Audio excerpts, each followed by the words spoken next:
pense que c'est de faciliter l'intégration des enfants et des parents au travers des rencontres puis des activités. Première transition, c'est simplement quand je vois mes enfants revenir de l'école heureux et quand ils ont le goût puis ils ont hâte de retourner à l'école le lendemain ou le matin.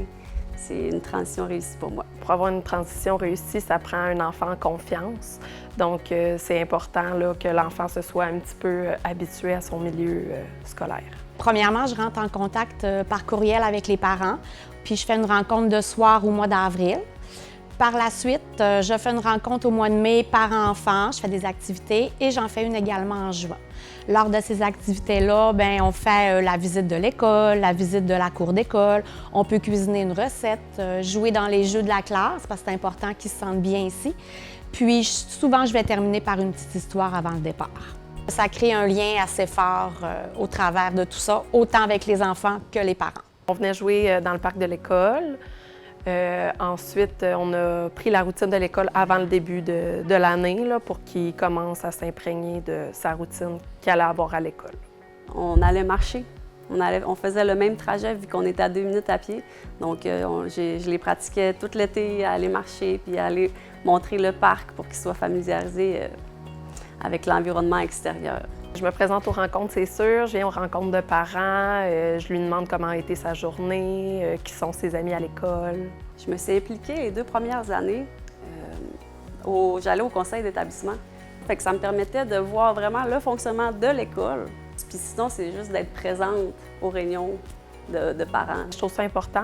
C'est sûr que ça permet de montrer à l'enfant que l'école et le parent font équipe pour l'aider dans sa réussite scolaire. Dès la rencontre en soirée, je leur parle des 10 rencontres qu'on va faire au courant de l'année.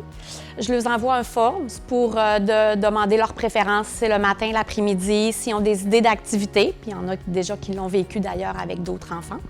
Par la suite, je leur envoie un calendrier avec les dates et les activités pour qu'ils puissent planifier les congés et savoir quand est-ce qu'ils vont avoir à venir. Les activités que je fais, on va à la bibliothèque municipale, on cuisine, on joue à des jeux de société. J'ai fait des défis aussi également une fois. Puis je fais toujours mon party de fin d'année avec les parents. Au travers des activités, je me promène, je jase avec eux, j'ai voyagé avec les enfants viennent à moi également. Donc, ils voient là, comment ça se passe dans la classe, puis c'est vraiment gagnant.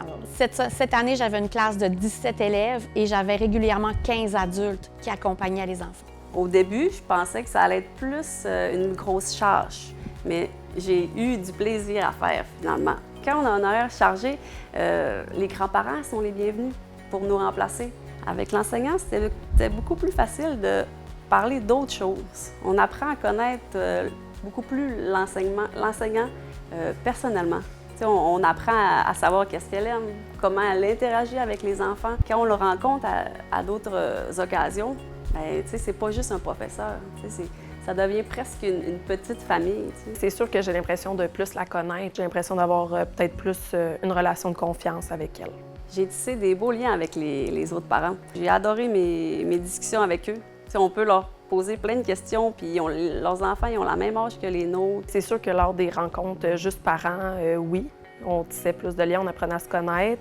C'est le fun de voir aussi les autres parents chez qui nos enfants vont jouer. Ça m'apporte un sentiment de sécurité, de pouvoir communiquer avec les autres dans le quartier. Ça m'a permis de seulement partager et de voir le quotidien des autres familles. Ma rencontre préférée, c'est celle de fin d'année où on voit l'évolution de l'enfant, on revisite les souvenirs, on regarde des photos qui ont été prises au courant de l'année. Moi, mon activité préférée, c'était surtout les activités extérieures. Les glissades qu'on a faites, les petites marches. Je pense qu'on était aussi allés souvent à la bibliothèque accompagnés. Moi, mes enfants, ils ont dit les tartes aux pommes. Puis mon fils, lui, il a aimé le party hawaïen. Je pense qu'il n'y a rien de parfait, on n'a pas de pression à se mettre. Il faut commencer petit à petit. Les parents n'ont pas besoin de flafla, que ce soit énorme et ils ne te jugeront pas non plus. Puis je pense qu'au fur et à mesure, tes activités vont être montées puis ça va être facilitant. Là. Puis, tu sais, d'ouvrir aux parents aussi que les grands-parents peuvent y assister, parrain, marraine, d'abord qu'il y ait un adulte signifiant pour l'enfant.